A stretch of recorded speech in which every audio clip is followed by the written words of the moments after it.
So welcome now to the Colonial Cemetery. The Colonial Cemetery was one of the first cemeteries in the United States. The cemetery itself existed for 100 years, from 1750 to 1850, and the statistics show that there are roughly 10,000 people that are buried here at Colonial Cemetery. Well, that would mean that probably every 10 feet or so you'd have at least one or two graves that you'd be standing over.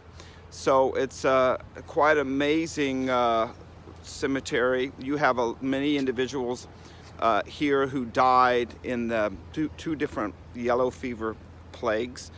You have 3 signers of the Declaration of Independence buried here.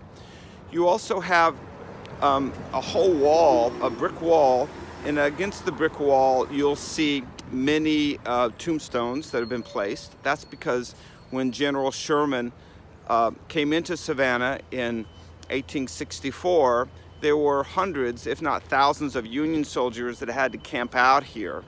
Most of them took over the housing, of course, but there were many that camped out here, and so they removed out of every 8 tombstones, they removed 7 in order to put up their rectangular tents. You'll see also the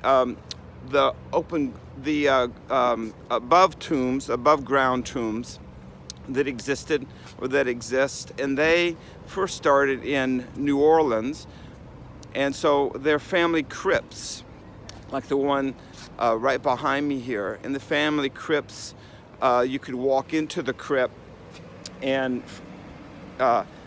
from one of the sides, and like there would be a little set of stairs to go in and bury your loved one. Those entrances have all been bricked up now.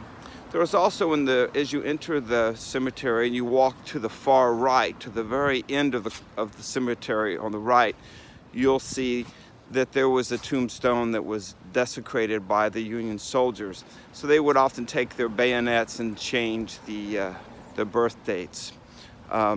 So this particular individual lived to be 116 years old.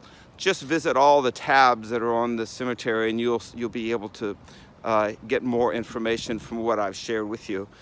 It is an amazing cemetery. I hope you'll spend some time there. Thank you.